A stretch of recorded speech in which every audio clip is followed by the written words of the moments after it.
Join us at your own university. Like, subscribe, and turn on those notifications. You're not going to want to miss a bit of this. Hello, y'all. Welcome to podcast 7, I think. Never been so good with math. We're happy to have you here. And today we're going to talk about, it's hard to title it because I think it could be more than one thing. So one word that comes to mind is mindset. Another word that comes to mind is serendipity, magic, synchronicity. And then back to mindset, energy, because energy, I think, relates to mindset. I want to pick Lisha's brain, if she's okay with that, probably about that. And I can start off again and try to give some context. It's been a couple weeks since these things happened, so I'm not sure how clear they'll be as I try to explain them. Here we go. Just a couple things happened. And the point is, things happened for me and for Lisha that were different, but I think related. And that's really what I want to ask about in this podcast and what I'm pondering myself. So here are the two examples. All right. Well, one was that we're ready to have our podcast, like usual, to record our podcast. Alicia, I don't think knows this yet, but and I think it was last week, and I just hadn't slept well, and my own personal other tasks were kind of loading up and building up, and it just wasn't like a super day for having podcasts. I'm like, man, probably somewhere I'll just embellish the story a little by saying, because I'm not sure I thought this, but maybe somewhere in the back of my mind was the thought like, well, it'd be better to do this on a different day. I don't think it got that far, but in any case, what happens? But it just so happens that Lisha reaches out and says, man, you won't believe all the stuff that's going on right now. And you know what? I need a day. So can we meet on a subsequent day? Not today, but like later. So that's one example. I was like, wait a second, that's pretty interesting. And then the other example, let's see, it's a little more intricate, but I just want to mention it anyway, because it's like, anyway. So that was for another time Alicia and I were going to meet, and I was in a different location. Alicia didn't know this necessarily, and it was a slightly more awkward location for me, but I had to be there because it was related to helping out family. And so I was there, and I can't remember what happened exactly. I think there was something else, like, oh, wait a second, I think we're going to have to start just a little bit later today. And it just so happens that my family member said, well, it turns out I don't need you there for that. So there was a little more detail about that one. That one was more not like it was the same as the other example, but it was more like back and forth. So I was ready to go at this location, and then I got the call from my family too late, but then it turns out that Lisha said, okay, can we do it in another 15 minutes from now? And it's like, I wasn't going to have the time to go to the second location, but then when Lisha reached out serendipitously, or whatever you want to say, I actually did have the time. Yeah. That second example is probably convoluted. We can use the first one, but hopefully we get the point here. Let's find out. Does that make any sense, Lisha, what I'm talking about? It does, but it sounds like more that you're just leaning a little bit deeper into trusting that you have enough time, which I know for you is a huge shift. And you're also, I'm hearing, not like setting those boundaries for yourself, but allowing universe to come and support you. And then I got to support you in those two things by setting the boundaries for myself and being like, I cannot show up today or this is my time schedule for whatever reason. So things just always work out. And I've been going through a lot of that as well, just trusting that things are going to work out and why, and not understanding why things are happening or not happening the way that they are, and releasing things and letting go, and just trusting that when the chips fall, they're going to be for my highest and best good. Interesting. So there's a bit of faith in there, because the way I think about it too is like I've chosen to actively look for supportive explanations to help me kind of transform frustration in the moment if it occurs, or and so it's a bit more, so I think those are maybe two slightly different things. One is like, I feel like I'm consciously, individually, choosing to practice something, to do a little practice. And the other is just having faith is, for me, feels or sounds more general, like, but I guess they lead to the same thing. They lead to us being able to enjoy the moment more, right? Would you say? Yeah. One of my coaches last week said, just surrender the struggle. Yeah. Like waving the white flag saying, I give up, fuck it, right? Is not like, I'm going to surrender and then be beaten over the head with something, right? And like, I'm going to surrender the fight. I'm going to surrender the struggle, right? Whatever happens, happens. Like I'm just going to accept this flow and go with it rather than trying to paddle upstream, as some teachers say. Yeah. I'm sure that would help one's blood pressure. I mean, it's probably physically helpful to not struggle against something that's difficult. Although I'd say there's probably a fine line, or I'd wonder whether, no, I'd say there's probably a fine line between, using your will to accomplish something, which is also a popular concept, and on the other hand, giving up. And it sounds possibly like a real art form to be able to know properly when which is called for as the most appropriate action. Well, we always have to be in action towards our desire too. So it's not about just laying down and surrendering to the sense of like laying down, like ending, right? It's about, okay, if this isn't going to work this way, like how could it work? Is there other possibilities where it can work? Am I not even supposed to be doing this right now? I'm looking at my particular work in the world and what I'm putting out into the world right now, and I'm just like, maybe whatever I was doing 4 years ago is what I need to revisit and actually sell today, because nobody's showing up again, but they will in 4 years. But I'll be over the topic. I'll be done with it. So I'm going to look back and see, like, well, what was I teaching 4 years ago? I think it was daily habits. I think of the Euro University 2016, daily habits were coming out, and go there, because there's the struggle to show up, right? There's the frustration. There's the extra work. There's all this extra effort that, when things are moving, right? When that boulder is moving up the hill, even if it's just an inch and you're pushing it, you can see that inch and you're like, oh, I'm going up the hill. It's going up the hill. Eventually it's going to roll down, right? There's this thing. But when there's no inching, right? When it's just not moving, it wants to go the other way. It's even rolling over top of you. I mean, that frustration, I think we've all been there, you guys, right? Like, if you have, put in the comments, yes, like I've been there, where not only you're pushing this thing uphill, you feel totally driven to do it, and then all of a sudden it's like fucking boulders running down over you. Excuse my language, you guys.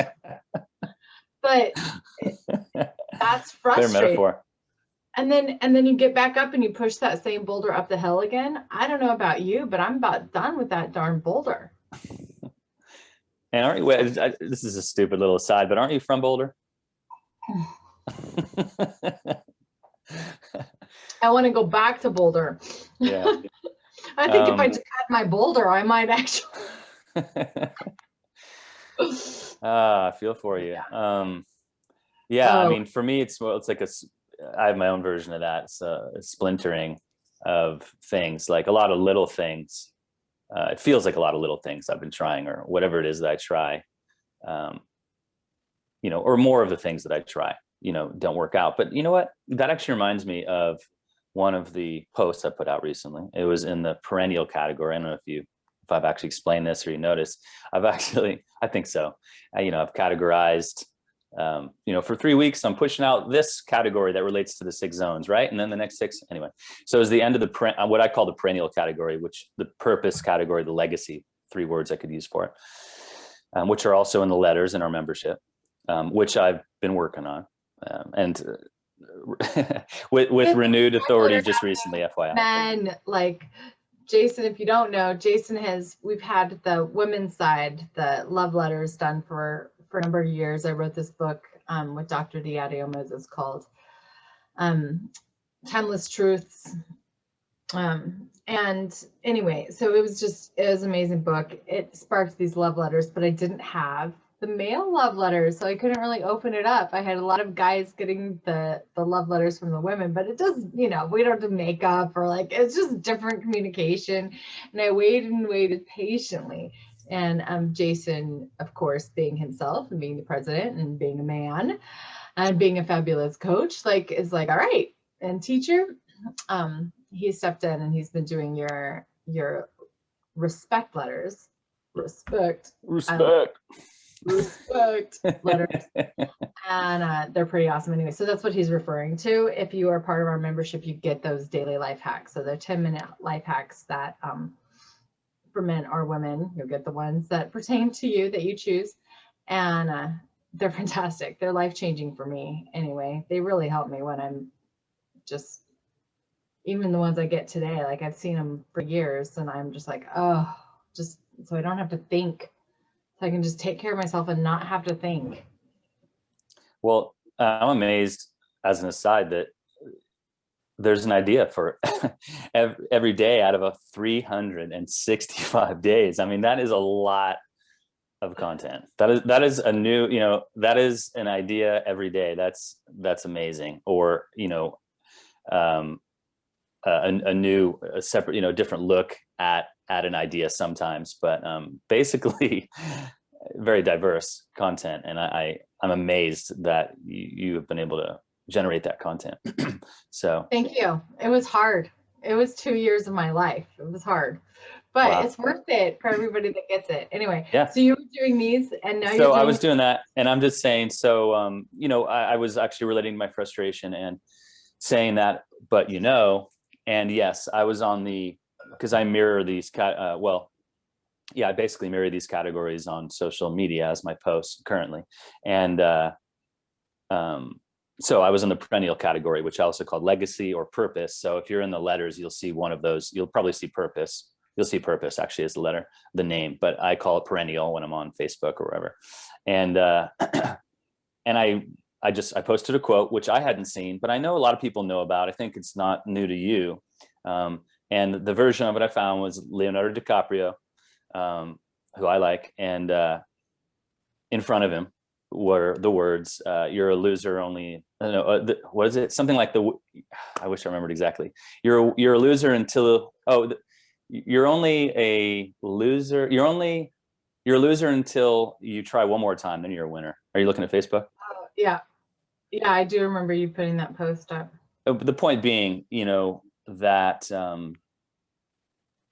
you can either put your attention on the frustration, or, as you were saying, you can just keep going. And so, a winner is just a loser who tried one more time. Cool. Thanks for bringing that up so quickly. And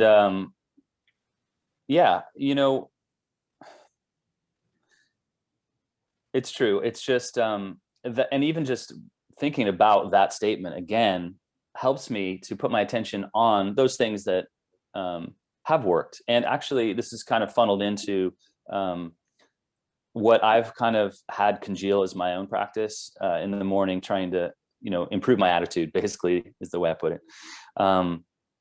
Is that I finally just make sure, whenever I remember, ideally it's every day or twice a day, or, many moments in a day, but at least whenever I remember, I remind myself to think of something I am grateful for, and to think of something that has been accomplished.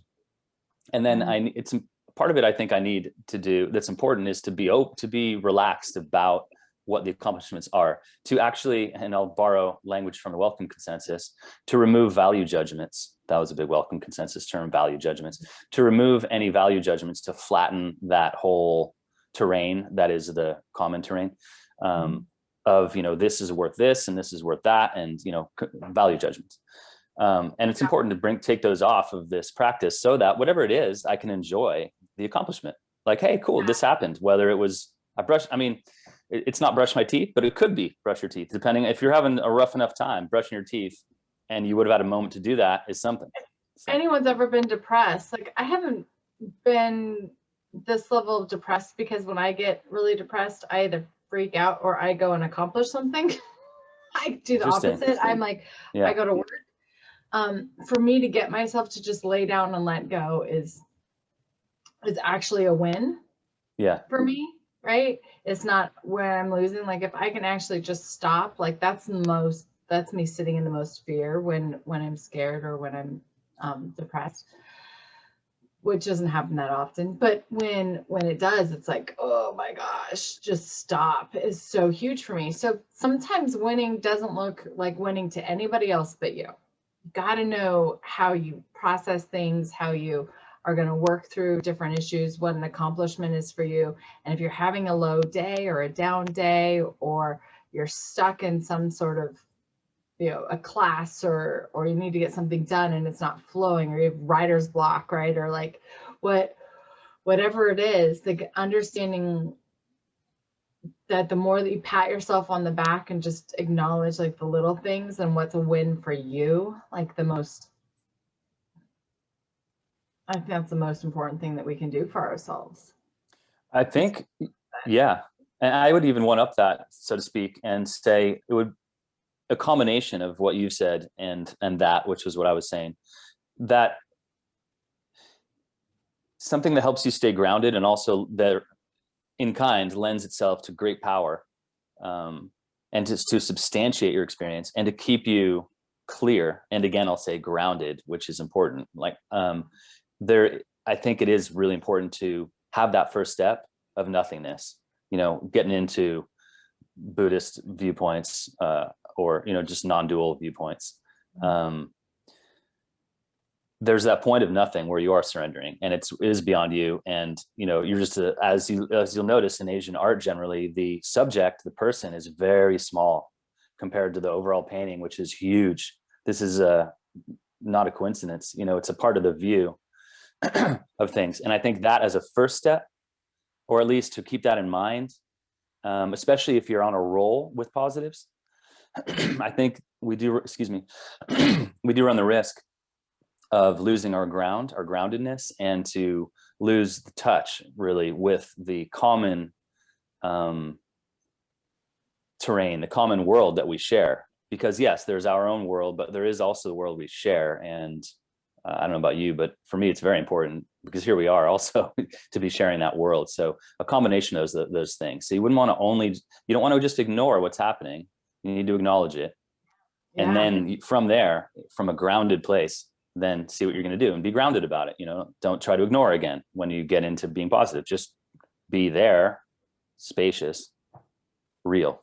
Well, I don't know about you, but for me, like, I can positive my way into whatever, and it doesn't turn out the way that I desire it to.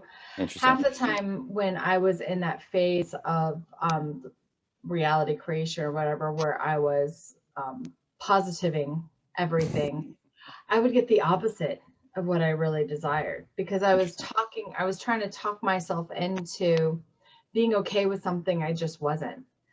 The authenticity and the reality, it was a disconnect, right? And I was like, I am wealthy, I'm going to spend this money. And then I would spend the money, and then I'd be like, oh no, wait a minute. I didn't have that to do. Right. So it wasn't from that grounded place that you were talking about. The other thing that you talked about that was just genius is what I call like levels of importance. In reality transurfing anyway, they called it levels of importance. And I think no matter what, and I was talking about it in relationship too, like the level of importance that you put onto something can absolutely sabotage it. like in every facet of every religion and everything I've ever studied, like the most effective way to say it is just level of point of, but duality or non-attachment, or all these ways kind of made it bad to be attached to something. And I don't think it's bad to be attached to something. I think we're supposed to have relationship and be in relationship and be using these things and have things that are ours and our own and have that relationship. We're not all living out in monk land in a cave in the Himalayas, being able to be unattached during nunnery, right? Being able to be unattached. We have these relationships, so there's attachment, but importance is a word that to me was like, ding, because I'm like, oh, well, what's the importance that I'm putting on that it looks like this? This is how it looks, and this is the timeline, and this is how many people show up, and this is how many people do this, and this is what's happening, right? Like, what is this importance? And when I take away that importance and I'm open to however I desire, like whatever I desire, but however it shows up, I let go of the how. And I'm like, however it shows up, that's how it's going to be. This is what I desire. I'm clear in my desire. I have a grounding and a clearing that this is what's happening. And then I take that importance off of it. If it doesn't happen, it's for the highest good of all, right? I go into that faith. But if it does happen, I'm going to action step it and plan it and like work it and be grateful for it and see that I am a part of this, like I am part of the co-creation, right? That I am part of this co-creation, but not necessarily the how. Whenever I work myself up into the how, which is often, it does not work for me, at least. Yeah, I mean, it reminds me of another phrase, get out of the way of yourself, which is another one. One deep stuff for sure. One question I have about that, so I heard you say that we are meant to attach to things, but then I also heard you explain that your process was taking importance off. So those seem like opposite things to me. Can you just explain that a little bit?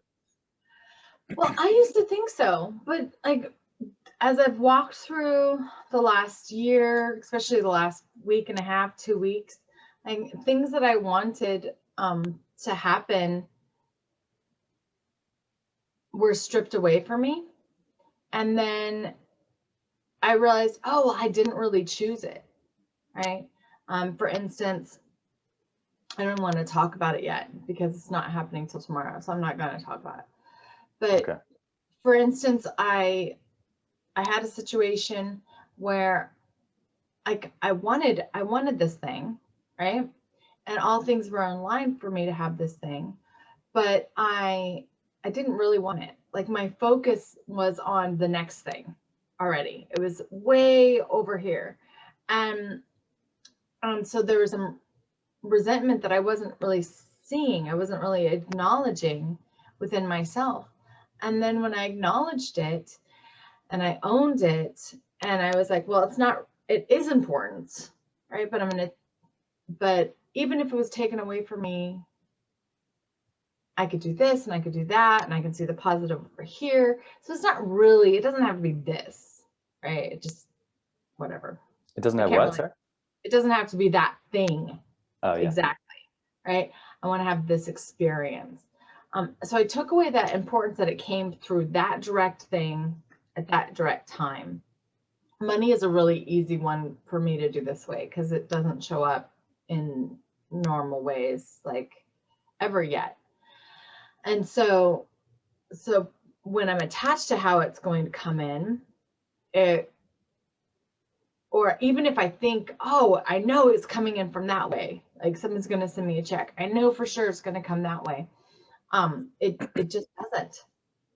It always somehow gets screwed up. It always somehow gets screwed up.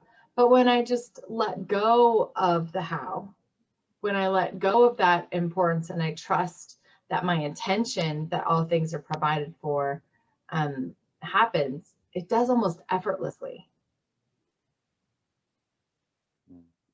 Does that make sense? So I am clear on what I want and what I desire and the experience I desire, but I'm not the level of importance on how it happens. I let it go, and when it happens, I let it go, because it seems to, like, those two things for me at least, and for any bit of text I've read, whether it was spiritual text or listening some reality creation stuff, that's the part we're just supposed to step out of the way. And it's hard because we want to, that's the human like doing and controlling. We're supposed to keep walking towards what we desire with the faith that we're going to have what we desire, but the how and the when, who knows? Yeah, well, this is a deep topic that could keep going. I mean, another question I have about it is, it does seem important to choose something and to try it for a while. And you may have different levels. Like you've chosen it is a deep trying. It's less of a trying and more like, for the time being, without thinking of the time being, this is what I'm doing. I'm choosing to follow this path. But then I guess at some point, if it happens to not be working, then you need to let go of it. And I think this is where that's the struggle, right? That's when it's a struggle. Like understanding there's a struggle, like I don't know how to do something struggle, and a learning curve, right? That we have to go through. And there's like an excitement struggle, right? Like you're getting onto a roller coaster, you're like, oh shit, or you get into a new relationship and you're like, oh, I don't know. Or you make a big investment into something that everything at first was like, yep. And then you're like, that's a big chunk of change, right? buyer's like, remorse. Yeah.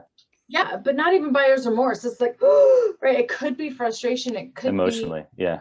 Yeah. It could be just excitement, right? It could be change. Change itself is kind of scary. So being able to recognize those reactions in yourselves and ourselves, I think is really important. But then there's that struggle, right? There's this like, it's kind of, it just feels nasty. It feels efforted. It feels pointless. It feels like just almost like a punishment to me. And that's when I have a hard time not pushing through, especially if I really want something, if I really desire something, or if I like that yes was really, really clear in the beginning, right? And I'm like, but why are you doing this now? I have to look back and be like, well, what did I learn from that situation or that relationship or whatever, right? What can I take away from that? Why did I invest that, right? How can I forgive myself for that? Like go through that process of gleaming whatever gems I got from that situation or event or investment or whatever it is. And also at the same time be like, no, I choose self-love. I choose to go towards a direction that feels really good. I choose to relax and trust this process. I'm choosing to wave my white flag and surrender the struggle, stop the fight, not make myself wrong anymore. If this is not what I'm supposed to be doing, then show me what, I don't care what I'm supposed to be doing. Show me what I'm supposed to be doing. Right? That's pretty open-minded. Yeah. You got to open up, take that level of attachment down or importance or whatever you want to call it. Got it. So we have it, but we can interact with it and relate to it with more or less intensity. And we have that power to do so. And that makes a difference. Yeah. I think we could keep talking. Really Sorry, control over. Yeah, I think we could do multiple. Maybe the next couple of weeks we'll just have this conversation. Well, yeah, and many of the points about this that I had sketched out, questions I have, I've yet to answer. So yeah, this is an ongoing one. And again, honestly, I think each of the topics so far, we can keep coming back to them. And I sort of foresee that most will be that way anyway. I mean, we're generally talking about being human and there's a lot to cover. And I'm psyched about the structure that we have around which to work, of course, which is those 6 zones of being a human being. And those are revisited all the time, so long as we're alive, And so, yeah, we're definitely going to come back to this. As long as you have a body and a mind and feelings, right? Like this is life. This is life. Interesting that it is. So everybody, thank you so much for listening to our conversation here. Hopefully you got some gems out of it. That's your name. And And let us know what they are in the comments below. Feel free to share this and visit us at yourownuniversity.org. We have our next masterclass is up, happening in a month, March 13th, 2021, if you're listening to this in the time. It is all about personal branding and your personal brand as you leave your legacy. And one thing that we were talking about, and I was asked actually, I put a thing in for TEDx this week, and in it they Nice. wanted to see my Facebook account, my profile accounts, right? Huh. And my LinkedIn accounts and my Instagram accounts. They wanted Huh. to like check me out as a Interesting. human being. And I thought, wow, like everything is personal branding. Even if you're just looking for a job, right? These days, they want to check out your profile. If you're dating, they want to check out your profile, right? Like, we are personal brands. So are you branding yourself the way that you want to? Which social media outlets to use, all this stuff. That's what Rick's going to be talking about in our free masterclass March 13th. And when Good you stuff. join, you get aspects to all of our masterclass on the inside. So check us out at yourownuniversity.com. That's my cool pull for the day. It's my invite. Nice. See y'all later.